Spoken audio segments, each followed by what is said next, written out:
when they're up, kick them when they're down. Why Dirty are we laundry. kicking people? It's just terrible. It's just so mean. Like, they're already down. Like, why are you kicking them? It's just abuse at this point. That's America. This is John Dingfelder, and you're listening to WMNF. Our show is Down and Dirty, and that little background voice was Jason Marlowe. Good morning, Jason. Good morning. We're going to be getting down and dirty with our pinkies up today. We're having a very sophisticated conversation about Tampa's art scene, both past, present, and future. And it's going to be a great episode today. We're really, really pleased to have as our guest Sean O'Brien. Sean, who is one of the Tampa Goats, has been involved with the music and art scene in Tampa specifically for over 20 years. He's one of the founders of Broken Mold Entertainment, who still to this day called the Broken Mold. Oh, okay. As in a mold that's been broken. He broke the mold.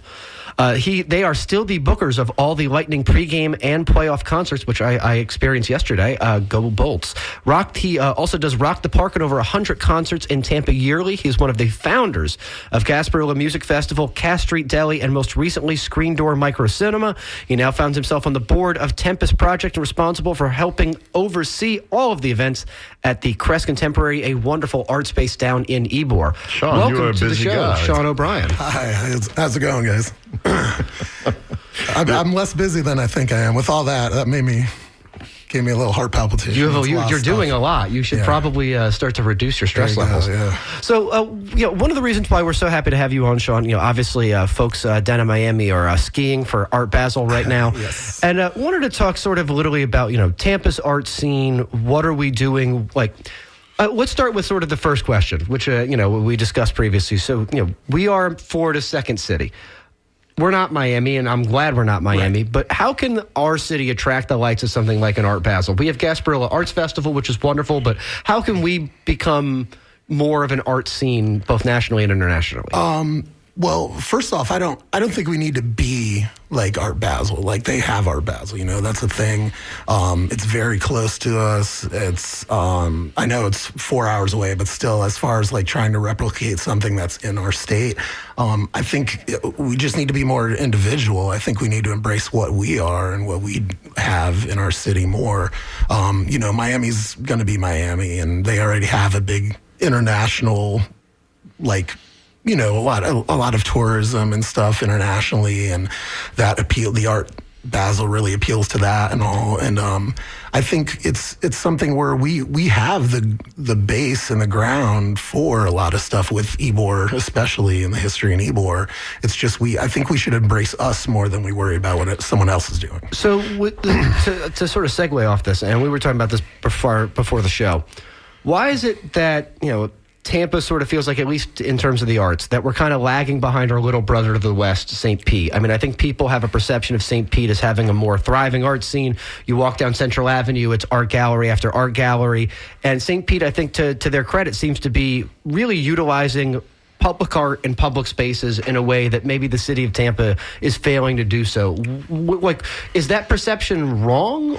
Well, First, I'll tell you my answer, and then I actually talked to Tracy about this, who is the director of Tempest Projects, who's at Art Basel right now, because she could speak more to the St. Pete art scene than I can.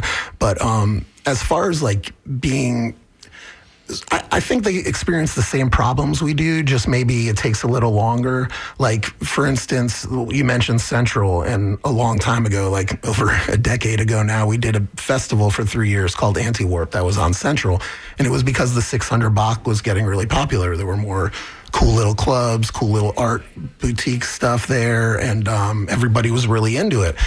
And the more popular it got, the more people came there for the popularity, but then decided, I like it here, but it's a little loud, or I like it here, but I really want a poke bowl.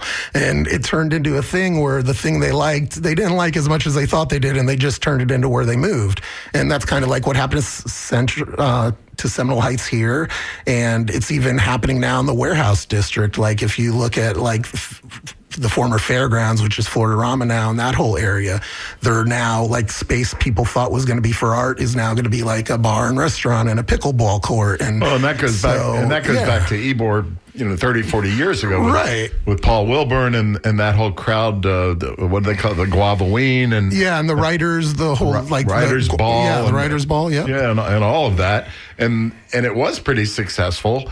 and it kind of put Ybor, Yeah. sort of back on the map. You get killed for being cool. Yeah. Got loved to death. And then it was followed by bars and restaurants, Right. which do you think sort of push the art scene out? Yeah, I mean, and that's what I tell people. Like, I understand pining for stuff. I get nostalgic all the time, and your phone and Facebook help you more and more with the memories popping up and stuff like that. But the reality is, wherever you're hanging out now was someone else's favorite hangout place that your place removed. Like, there's very few places in Ybor that have been around for 100 years. Besides the Columbia and stuff like that, I mean, every bar that you love was someone else's former bar that they loved. And, like, people just have to realize that. Like, life is ever changing, ever flowing. And you just have to grab the spots you love and try to hold on to them as long as you can. But unless you own the property, I mean, it is what it is. People are going to be renting, people are going to be buying. And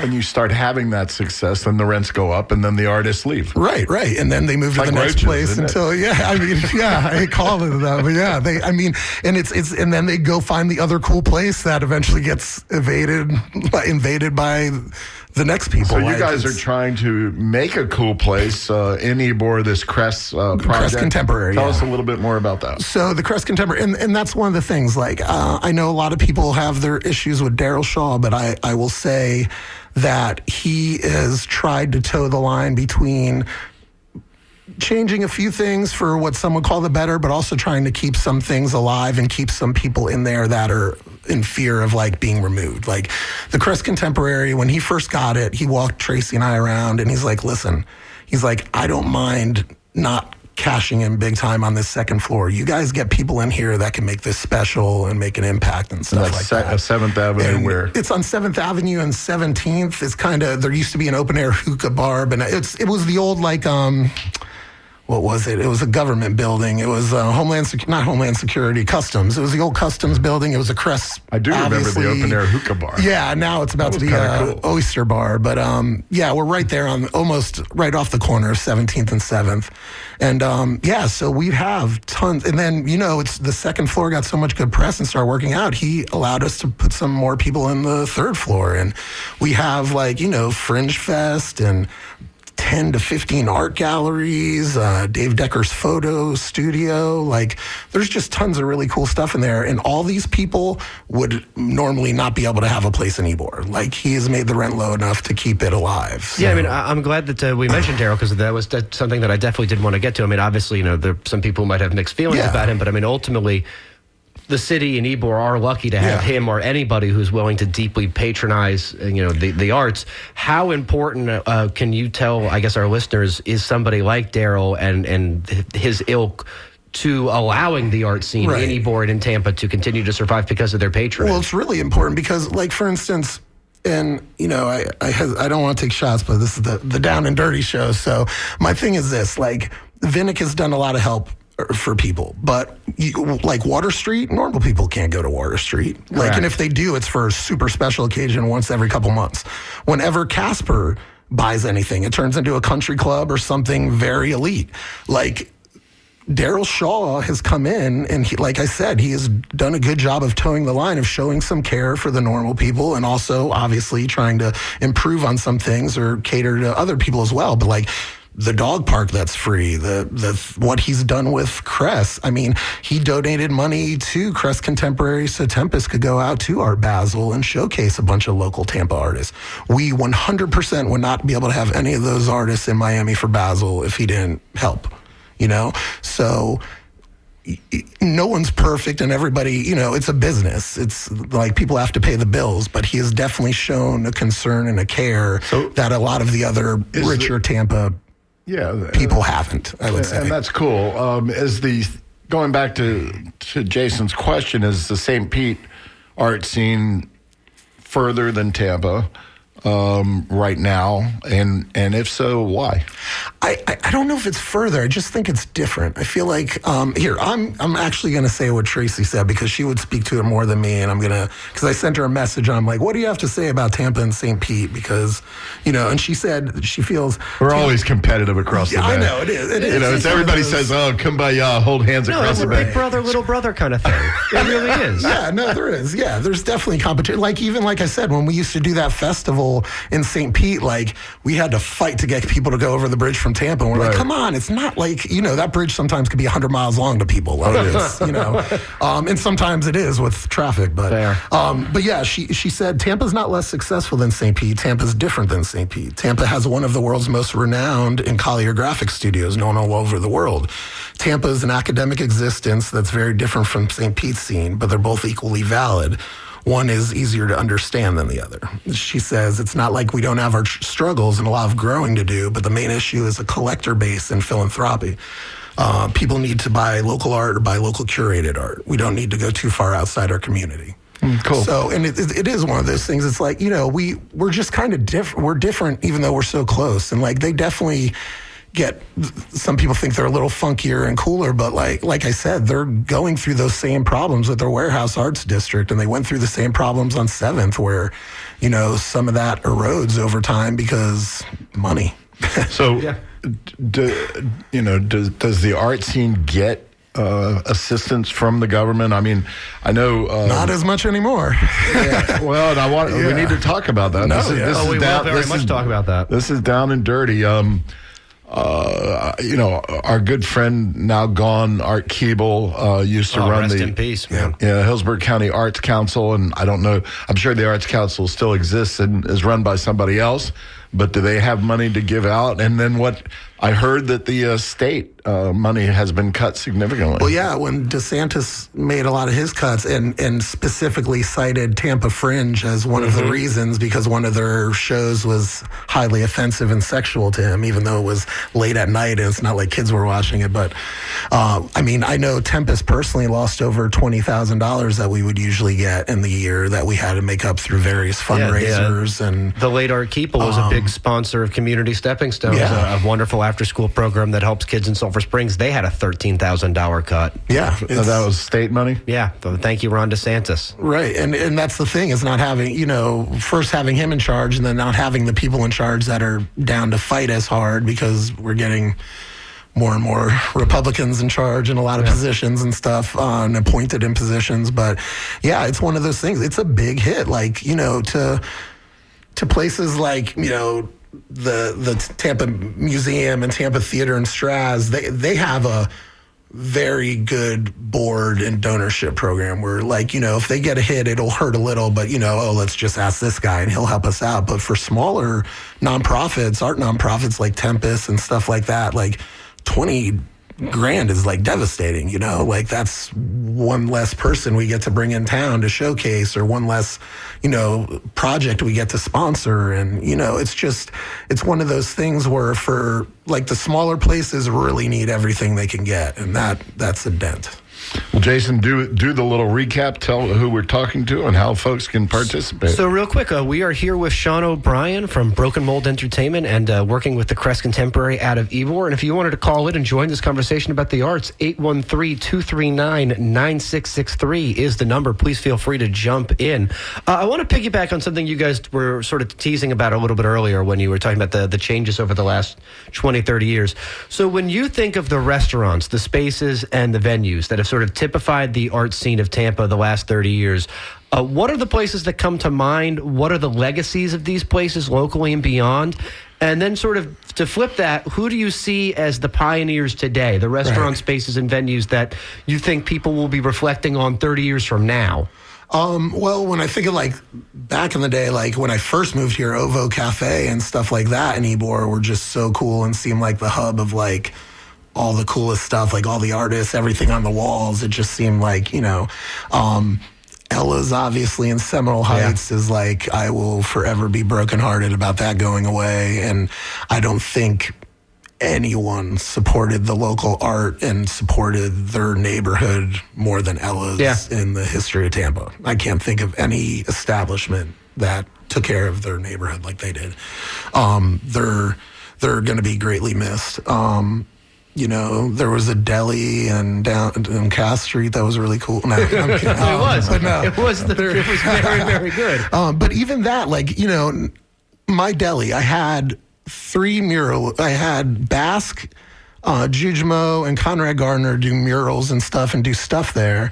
And these are like internationally renowned artists. And, somebody took it over and they just painted over it. And it's like, that's the thing is like people, there's such a disconnect over what's special and important and like, and it's like, I saw that I was looking online, this guy, Tony Kroll. Tony Kroll, yeah. He's in Crest Contemporary. He has a gallery in there. Okay, yeah. cool. But he does murals and graffiti art and that sort of thing. He does a lot of murals. He is responsible for the Shine mural. He did that downtown. And yeah, he has a great little, and he does art shows and stuff in the Crest as well. Yeah. In hindsight, I feel a little guilty that we didn't bump up the city's art budget while I was there. I just put a call into Robin Nye, who's been running the city's art cultural affairs program for a long time, 20, 30 years or so. And, as I look at their website, like on the one hand, I think the city doesn't do much, but as I look at the website, I see a lot of public art. That's always been an emphasis from that department. Right. And I go, oh, yeah, that piece is there, that piece is there. What do they call it? The exploding chicken or something? Yeah. Where is the exploding chicken these days? I don't know. I think it's in that little roundabout in Channel Side, I think. I think it's in the middle of the roundabout. And then they had the Slinky out on Bayshore. Right. Yeah. But I know I'm just teasing, but there's a lot of other, pretty neat public art out there. Also there's a requirement when you build a large project or a large building, there's a requirement to include some public art. Which is great. Yeah. And some developers resist that, right? But which is unfortunate. But that's the way it is. Yeah, and there's just tons of rules. Like even in Ybor, we've been working on something for some type of mural thing there, and like there's a lot of rules. You have to have it this certain color palette. You have to include these certain things. You have to, which I mean, in a way makes sense because you don't want to lose the identity of the neighborhood you're in. But like it's just people are always like, why don't you just do this? And it's like, you don't understand how much you have to do to get to that point. Yeah, that's the Barrio Latino, and they exactly. They are pretty strict. Yep. Which is a good thing. Like I said, you don't want it to lose its identity, so I get it. Well, so we talked about DeSantis.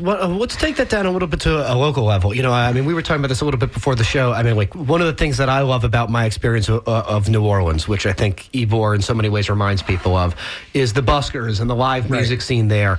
And I've always been told that the Buckhorn administration was kind of integral, unfortunately, on clamping down on that. Big time. I think there's been a lot of criticism of his administration and, frankly, some of the Castro administration about a lack of support for the arts. Can you, I guess, speak a little bit to that? Well, I mean, for instance, the Buckhorn thing was really big. Like, besides the buskers being shut down, I remember when Joel Davis had his rolling coffee cart that had gotten really popular and got some national attention and stuff. And they were like, you can't do that anymore. You can't have this coffee cart rolling around Ybor City. So he had to move it to somewhere else. And it's like, I remember a lot of stuff on 7th Avenue, music and art, and and it's like it's crazy that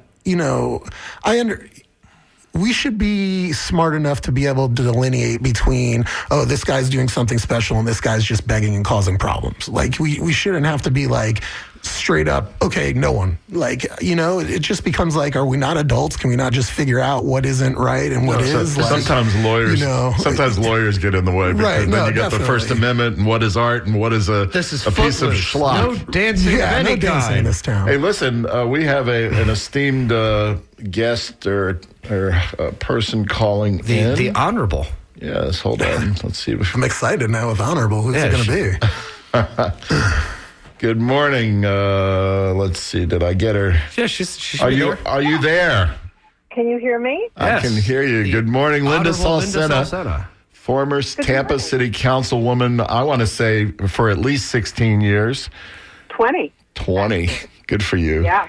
Good for you. I brag on my 10, but you double me, dear. How are you, Linda? I'm well, and I'm really interested in this conversation. And I totally agree with Sean that Tampa is just different from St. Petersburg. We are going about the arts differently, I should say. Well, Linda, take us back. Take us back, 30-something years ago with Paul Wilburn and that gang. You were probably part of it, the Artists and Writers Ball. Take us back to that period of time and and walk us through. Well, the great story is a group of 10 people, most of whom were journalists, got together at the old it's the Centro Español's cafe, where for $3.50 you had an entire lunch. And we said, let's have a party. The slogan was equality, fraternity, and I can't exactly remember. I think the third one was getting high. No, I'm just kidding. It was fecundity or something like that. That sure sounds like a fancy way of saying getting high. Yeah. We each had sold 10 tickets for $10. We raised $1,000. Paul and the Pop-Tarts played. We got the folks from Algoya to come and liven things up. We did not have things like insurance because we were young and it never occurred to us that you put 1,000 people in a dilapidated space and you might need insurance. It was crazy. It was fun. It was great fun. And grassroots. I mean, this came from the ground up without any government assistance. Oh, yes. And we also started the parade, the Guavaween parade, to raise money for the theater company in Ybor City.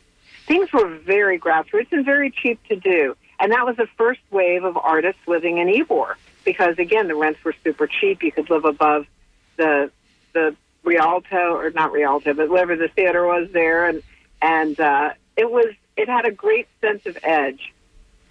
But it was definitely a rowdy, fun time. But Ybor has always been on the verge. I love what Tempest Projects is doing. I think it's created, and I think Daryl Shaw is a hero. And the convergence of artists having studios in Ybor generates a lot of positive energy. And we just need to spread the word more. So you feel optimistic about it? Absolutely. I think people are hungry for authentic experiences. And locally made art is that. And I have to shout out to Community Stepping Stones, which is giving kids a great art experience in the middle of Sulphur Springs, where young people are desperate for a sanctuary in which they can feel safe and creative. We've got a lot going. Yeah. And I think Art Basel, which I've been to several times, is a completely different energy. And frankly, no thank you. So, when I look back, and you and I have known a lot of mayors in our day, but when I look back, I think some mayors are a little more involved and excited about the arts. I think Sandy Friedman was more, a little more helpful or proactive with the arts. And frankly, nobody's been as helpful for the arts. Nobody has come close to Bill Carlson as a council member getting downtown CRA money to support arts institutions. That was in my opinion, total coup to support the major institutions. But it's still up to all of us to support the grassrootsy ones, the theater companies, the individual artists, which is why doing this show in December is so key, because people need to buy gifts and they should buy local art. Ooh. There you go. Yes. Making me feel smarter than I already am. Well, so keep on with what you're doing. This is a great show, and I love the idea that you're showcasing the arts. And I just have to tell everybody, John Dingfelder, you did something that transformed the city, and that was when you encouraged people to build front porches. Hear, hear. The sense of community and neighborliness that has come from that is just great. Well, it's engendered connection among neighbors and a sense of community, and that's all to the good. Yeah, I want to hear that. That's extremely well said. I worked down the hallway when John was putting that together, and I definitely think it's a part of making the city a better, more vibrant, neighborly place. Well, thank you for your kind words. You know, the other thing I am proud of, Linda, following in your footsteps, was when the issue came up about supporting the straws. I made sure that we earmarked $20 million for the straws for their improvements. Hold on, wait a minute. Am I supposed to be calling it the straws this whole time? Yeah, no, I'm very proud of that. And whenever we get around to actually building that, you know, I will stand there proudly. But Linda, you've been so involved in making this not only a better community, but a better looking community. When Lynn and I drive up Kennedy Boulevard, you know, that was your baby, and it looks so much better. Just, it's the kind of thing that nobody would ever know except for insiders, that you developed that Kennedy district and that Howard Avenue district, and, you know, in the Channelside district, and you always cared about what our our community was going to look like. And those are your legacies, and you should be very proud. And I don't know if you have grandchildren yet, but when you do, you can tell them. So thank you. I just have grand dogs, but I'm hoping. There you go. They're easier. No college fund. Thank you for calling in, Linda. Salcena, former Tampa City Councilwoman for 20 years, only surpassed by Charlie Miranda, who's probably done nothing for the arts. He's been there for 100 years. 100 years. I think he's Thanks, bolted Linda. in. Have a good holiday. Listen, when the castle was built, Charlie knew it was to house the king. We've got Dr. Debbie up in Lutz. You want to take her call, Jason? Yeah, the Charlie Miranda's very first public works project was the pyramid. Let me tell you something about the pyramids. Really Dr. tall. Debbie in Lutz, are you there? Let me tell you something. Hello. Thank you for taking my call. I'm just really enjoying your show. I've listened to it a few times before, but today you have a fantastic guest. I just wanted to chime in a little bit. Thank you for reminding me of Ovo Cafe. That was a great spot. I am one of Tampa's native daughters, right? Graduated from high school in 1987, but I literally ran away from Tampa because I felt like there was no art, no culture, no diversity. Where did you go, Dr. Debbie? And I traveled and I lived. I did my undergraduate in North Carolina, but I traveled to San Francisco, New Orleans, New York. I lived in Miami for 10 years. But during those times, I would always come back to Ybor City. And it's so funny because growing up, I did not realize the gem that was Ybor until I came back when I was in college in the early 90s. And I was like, wow. And then when I got my master's degree in Latin American and Caribbean Studies, I did research on the original history of Ybor and how it was truly like, an inter-ethnic, like a beautiful coalition of people and the values of, education and reading. And I loved so much about it, right? But, I think what the real issue is that the arts, all of the arts, whether they're visual, performing, I'm talking about everything from poetry to puppetry and painting, they are all indispensable to democracy. And that's what the real deal is. I'm a longtime educator. I have a PhD on integrating the arts and education. And I feel like those two pillars are really essential for our democracy. So I love that, we can talk about these bigger spaces, but it's about the inclusivity and whose voices are being heard and how many people we can really affect. I feel like the arts are just a vital piece. And I've moved back to Tampa. Let's see. It's been almost like 8 or 9 years. So Tampa's a lot different. I think you're right. Tampa and St. Pete are very different spaces, different art markets.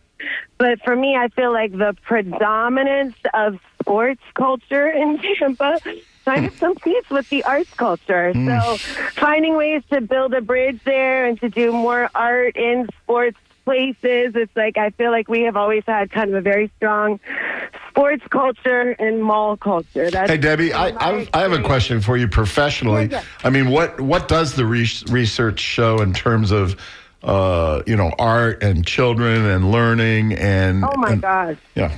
Okay, well, I mean, if you're talking about kids who are coming from marginalized backgrounds, you're talking about kids who are English language learners, there's tons of research that shows that the arts are the first way for them to really express themselves, to identify, and to be able to really have a strong sense of self. So there's a lot of correlation between programs in the arts and higher self-esteem, higher academic achievement.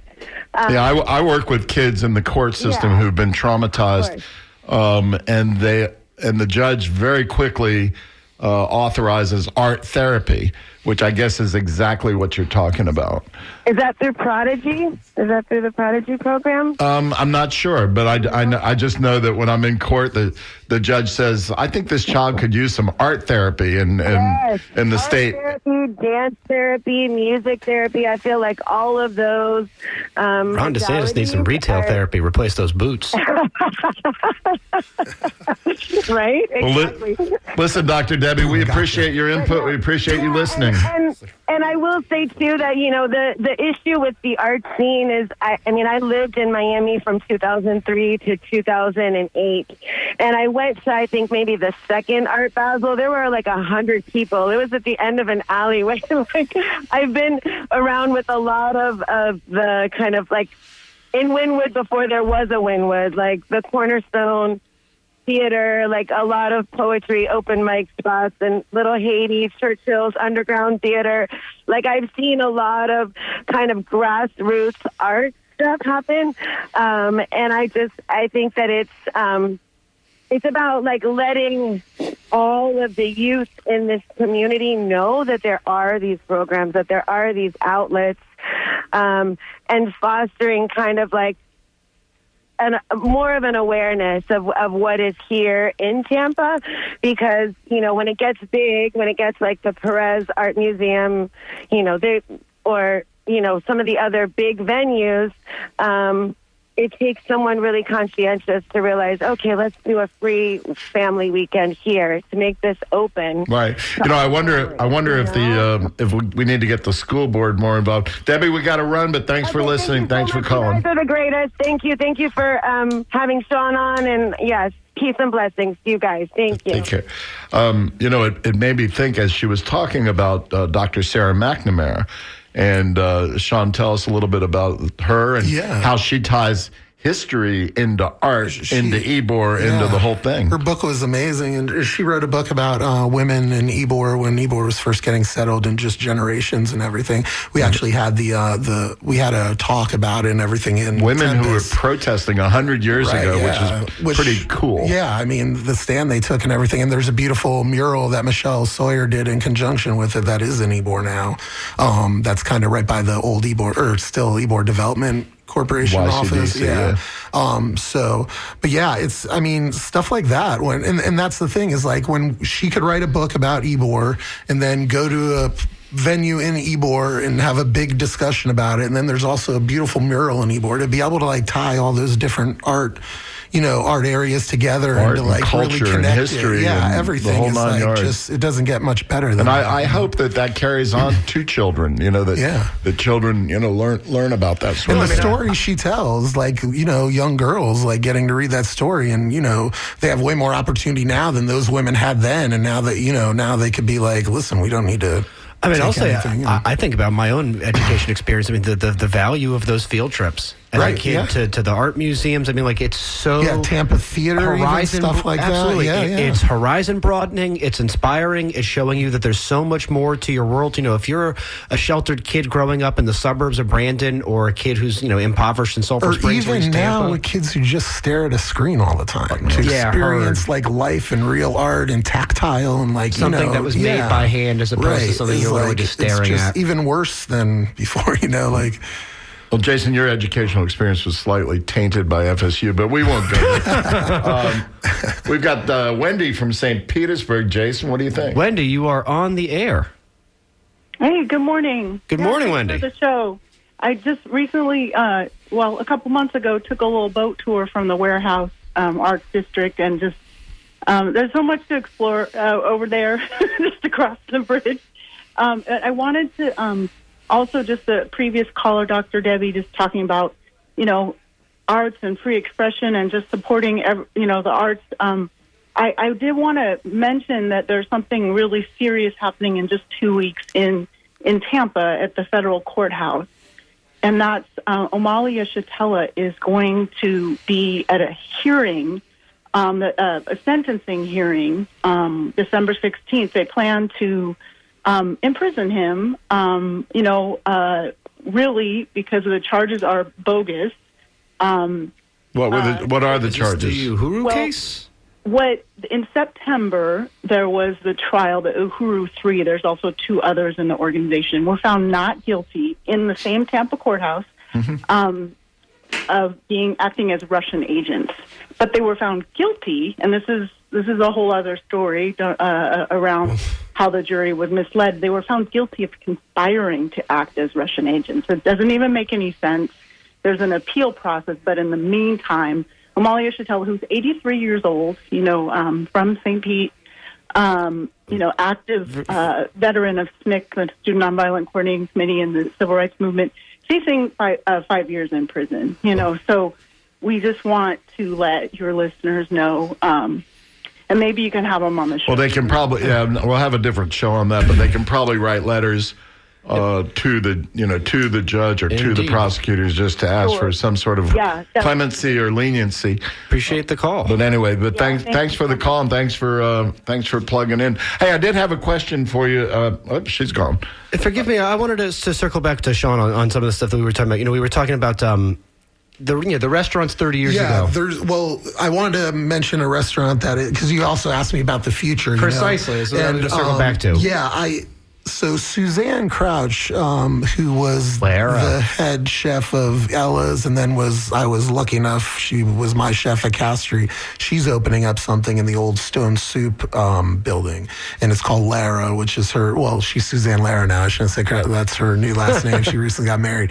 And that is going to be, I'm very excited for that because one, it's a local person who has shown tons of care for the community and is an artist in her own right when it comes to food, but also you expect art on the walls. Yeah, it's guaranteed. I mean, I've already seen a few local artists have done the stenciling on her windows and stuff, and she's going to have local art on the walls, but also, much like Ella's, it has a second floor, and her second floor she's going to be like almost a little shop where there'll be stuff for chefs to buy and different type of food things you can't find anywhere else. And will she have a little music scene in there too, you think? Well, she has they had that little speakeasy on the second floor, also a little back room. So she's planning on doing a few events and stuff like that for it. But she's going to do the whole craft cocktail thing, and I'm just that's like the thing I'm most excited for because people are constantly in fear of like Ybor is going to become like, just cookie cutter type thing and stuff like Lara and people like Sue's coming in.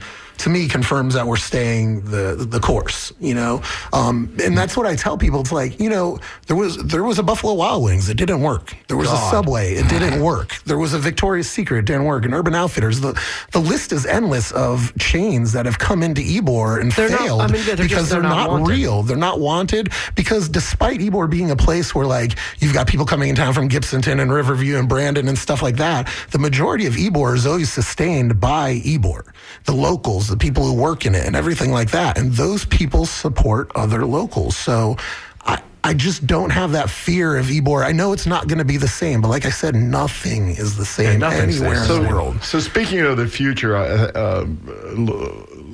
rumor has it you have a teenage son? No, 10. Geez, please no. Not teenage yet. Don't wish that on him yet. I don't. Soon to be teenager. And, and what is he into art? What's do we target young people adequately? You have to. Like, I mean, sneakily, like with the theater, I would have a little like, I'll take your class to the theater to watch a movie and stuff, and like let him and his classmates and all his parents walk through and see all the galleries and stuff like that. And I like to bring him, like if we're preparing for something at Tempest, I'm like, hey, why don't you come and help me? And like he'll help me and Tracy like stick stencils on or move stuff around. It's like I hope you tell all the kids when they come in, phones in your pocket. Yeah, no, definitely. Yeah, I mean, unless they're young enough where they don't have the phones. Unless they want to take pictures or something. Yeah, I mean, I'm very cognizant of trying. Even as a music promoter for years, like I wanted him to listen to good music and take him around. So I definitely try to expose him as much, and I definitely encourage parents to do that. I mean, we've been kicking around for a while now an idea at the Crest. Because we broke ground next door, and we have the second floor next door where we're going to have a screen printing area, wet dry photo lab, another apartment to bring in resident artists, a larger event space. Wow. So now that we have even more stuff, like we're kicking around like different ideas for like student like camp stuff, or Tracy's already had a few schools like walk through and have the kids see all the art and stuff. So we definitely want to try to expose the youth as much as possible, and just to Ybor in general. Like I used to go to Ybor. The reason I know Ovo Cafe and stuff like that is my aunt would have parties in Ybor, so we'd all come to Ybor. So like it's just good to experience that area itself. Yeah, just north of I-4, some would call it Ybor. is the academy. The what is it called? The Boys Academy, or the? Do you know the right there on 15th? It's a charter school. It's been around forever. I don't know what you're I'm talking about. Man, I thought. Anyway, it's a wonderful place. Okay. It's and it's junior high school kids. Okay. And if you're not plugged into them, you really need to bring them down there because definitely. Tracy might know. This is hundreds of junior high school kids. All right, I got to Google it up. But I'm gonna write it down, and get the real name. But it's a fantastic place, and they've been there forever. They do a great job with these young boys and girls. They put them in, uniforms, and they make, they take education very, very seriously. But clearly, you guys could be a part of that. Oh, definitely. I would love to do that. Yeah, I mean, one of the things that I didn't want to ask, we sort of got to touch on a little bit. You mentioned Lara. Some of these older places. What do you think are the places like 30 years from now? So like when Henry's 40 and he's looking back on Tampa, in 2024, what do you think are the restaurants, the venues, the places that'll still be there, places he'll miss because they're no longer there? Well, I mean, both, right? Well, what are the places that you think are in existence right now that are leaving a legacy around us every single day? Well, I mean, like for instance, and it's definitely won't be there because he stated it multiple times. But Crowbar obviously is already legendary, and there's nothing that could change that. I mean, all the amazing shows and the things Tom's done there has made Crowbar really special and really special to a lot of people, whether it be musicians themselves, people who have worked there, people who've just gone there to enjoy themselves. There's people who've had their weddings there, so Crowbar is definitely one of those things that'll be missed, that'll be has left a legacy anymore. Obviously, the Columbia, I don't ever see it going away. It'll be there forever. It'll outlive all of us. Yeah, and and then there's, the Ritz. I mean, it's taken on a bunch of different hats, but the Ritz is always the Ritz, and it's that marquee out on 7th is always. Like, that makes me think of 7th Avenue. No, I agree. The second around the corner. Yeah, and even, like, Hotel Hyatt, like, it's new now, but they did a beautiful job with that. And they showed a lot of respect for the area and the look of it, and they tried to make it be part of the neighborhood. I mean, even down to some of the rooms have the old graffiti from the outside walls from when it was Czar and everything. Like, so that's a newer thing that I feel could be something that, 40 years from now is thought of as, like, an oldie bore then, Oh, God. Which is, I hate thinking about all that, but, I don't. But, yeah.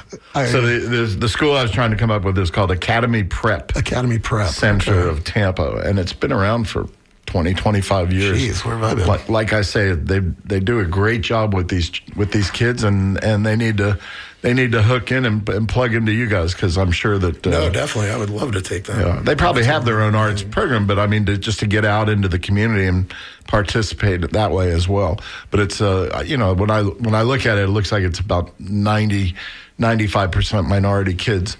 And that's their emphasis. Yeah. That's awesome. Which is wonderful. So I want to. We're wrapping things up about in the last 10 minutes, and we were talking about this a little bit before the show. A couple of weeks ago, as John knows, I was over in Europe. I'm enjoying myself traipsing across Vienna with some friends of mine. Shout out to my buddy Todor the Bulgarian. You're so cosmopolitan. I am. I'm a very sophisticated person. I'm intercontinental. I'm Mr. Worldwide. I watch his social media with jealousy every day. I like Pitbull looks up to me. But my buddy Todor the Bulgarian, he's a big metalhead. He's very familiar with our fair city as an epicenter of metal. Now, I'm not a metalhead, all right, but I find it very interesting. This is the epicenter of metal? Yeah, we're like American mecca of metal music. I didn't know it. See? Yeah.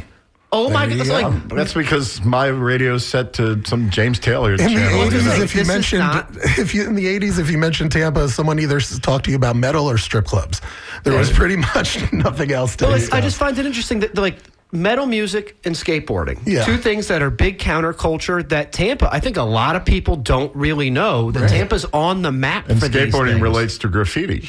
I mean, which relates to murals. I just think counterculture in general. This idea that we are a city that actually has a thriving counterculture and underbelly that's worth investigating, that has artists acting in it, whether they're playing music or doing graffiti or skateboarding, videotaping themselves skateboarding. Well, this station in and of itself is rather counterculture, I would say. Yeah, definitely. Yeah, I mean, it was founded to some extent, right, as like a counterculture element. Like Pirate radio. Well, I mean, even being able to have this show, like this show isn't going to be on 93.3 or 103.5. You know what I mean? Like having shows like this that aren't on AM. But like, Where we can actually talk about a topic for an hour. Yeah, and say what you want about it, not just talk about it, but say, be truthful. But isn't that kind of wild that like we have these internationally recognized elements of our city, and we don't lean into them? Someone like John with metal, barely it's probably doesn't even because know it that it scares exists. most people. Yeah, I mean, like I get that it's not the khaki-wearing crowd. I was going to say in the 80s, Bob Martinez was mayor, and he followed Bill Poe. So you've got these sort of institutionalized guys that were not going to embrace metal. Right. Probably didn't know what metal was. I'm not sure I do, but anyway. No, but there's been at least 10 to 15 like very big metal bands that started in Tampa. And then, also pro wrestling is like we have a lot of like random, I mean, and then stuff like, out back, there's tons of different restaurants that have started here. I mean, we're a big small town. And yet, but why? I mean, and I'll post this to not just you and John, but also I guess to the audience of the limited time we have left. Why don't we lean into this legacy more of like the fact that we're cool? We're not Everytown USA. All right, that's the question You're to the not community, cool and the phone number to call in is 813-239-9663. 813-239-9663. Give us a shot. We got a couple of minutes, and let's talk about that. Why don't we lean into some of these issues, these things? I think they're a part of who we are that we don't talk about or acknowledge. You think Tampa, you think cigars, maybe you think the Buccaneers and the Lightning, but like the metal scene, the punk scene, skateboarding, they're as equally a part of Tampa as any of these other things. No, yeah. And in those cultures, they are huge. I mean, skateboarding, everybody knows. I mean, the spot was on Tony Hawk's thing. The Bro Bowl. Yeah, the Bro Bowl was on Tony Hawk's thing. The spot is one of the only skate parks to ever have their own Nike shoe. So, I mean, and like people come from all over the world for the AM and the pro at the spot. So it's definitely world renowned and helps put us on the map without a doubt. But yeah, I think it's one of those things like the mayor's never going to talk about skateboarding and metal. Like you're just not going to get it. So the normal run-of-the-mill people, they just have to find it out from their friends or articles. We just need a different mayor. Sean, are you thinking about running? I don't know. I probably shouldn't. All right, let's see what Maria has to say from Tampa. Maria, you are on the air. The phones are ringing off the people are like, talk about question. cool. Now everyone wants in. Hold on. Maria, you're with us? Hello? Or is that Mario? Marlo. Hey. Marlo. I don't have my eyeglasses. I apologize, Marlo. Yeah, they don't. Yeah, they call me Maria in other places. No, I was just wanted to comment on a couple of things. The metal thing. We're the home of death metal, not just metal. It's true. Death metal. Yeah, it's death metal. It's not just metal. That's what we're known for. So is Sean that metal says that's very died? dark metal. If you wanna see a really good school in that area, don't forget about St. Peter Claver. Both my kids went there. They're both lawyers, and they learn to read there. And they beautiful program right there in the heart of Ybor. Yeah, and one other thing, Dingfelder, my mom was on your first commercial when you ran your first campaign. I guess you guys interviewed her over there at Publix in South Tampa. Trying to see if we could how many ways we could mispronounce the name Dingfelder. Was that it? I think that was it. Yeah, that was I think your campaign. We appreciate it, Marlo. We're going to take a couple more calls, but thanks for calling. Thanks for listening. No problem. Take care. We got Donna in Bradenton. Okay. Are you there? Donna, you're there. You're here. Donna. Awesome. I am here. You guys, I'm glad that you're talking about this today because I've grown up in Florida. I grew up on the East Coast and then over here. I'm very much not a total metalhead, but a hard rocker and an old goth from the castle back however many years ago then. And it's been really difficult for me trying to justify the political climate here with DeSantis and all of that garbage. It's a little difficult for us, too. Hey, Donna, you've got a neat art scene down there from years ago, that little art village. I was worried during the storms that art village might have gone underwater. How did it survive? Unfortunately, I'm not 100% sure how that worked out. I'm sorry. No, it's all right. I know that the Van Wezel got really destroyed, but that's up down in Sarasota from me. And I think the art village is probably near like downtown Bradenton. Yeah, I remember about 15, 20 years ago, the city of Bradenton was pretty progressive, and they identified like a dozen houses, and they bought them and they rehabbed them specifically for artists. But I haven't heard much since, but I just thought that was pretty cool. Yeah, we have that really cool in the historic district. I think they call it the arts district now, where everybody's house is all decorated really funky and really cool, and the yards are all, they've got all their old natural original trees, and when it's Christmas time they go off heavily, but in a weird way, thankfully, not traditional way. So I'm glad about that. Well, listen, Donna, we appreciate you listening, appreciate you calling. We're going to take one more call before we're done. All right, Sam in Tampa. Sam, are you there? I'm here. Thank you for calling, Sam. What do you got for us? I got, back in the day in Old Ybor, we had Sweet Charity, and we had a friend of mine, Ken Etcherball. He had an art studio, Dog Eat Dog, and Chair Record Store, which is the founding of the silent disco. The first silent disco was held at Blue Chair. There was 2 pirate radio stations hooked up there. Kelly Benjamin's and another one belonged to someone else, but they did a silent disco with 2 pirate radio stations. How does silent disco work? What is that about? Well, you have they had FM headphones they passed out to everyone, and they had 2 different DJs that were on 2 different frequencies, so you could tune it into the station for one DJ or the other one. And so the dance floor was really clunky, and they still have these silent discos, but it's all digital. It's really daft now. So theoretically, I could be dancing to one DJ, and my dance partner could be dancing to a different DJ, right? Yes, that is correct. Right. That must be pretty funny. My wife and I were up in New York, and we came across at Lincoln Center. I guess it was sort of a silent. It was actually a silent salsa party, and there were thousands of people out there with those headsets, and we had such a great time. But hopefully we were all dancing to the same salsa. But well, thank you so much for calling, Sam. Yeah, so Tom is responsible for creating the silent disco, and it started in Tampa in Old Ybor in the 80s. We are the originators. Very cool. Sam, have a great day. Thanks for listening. Take care. Hey, you too. Thanks for...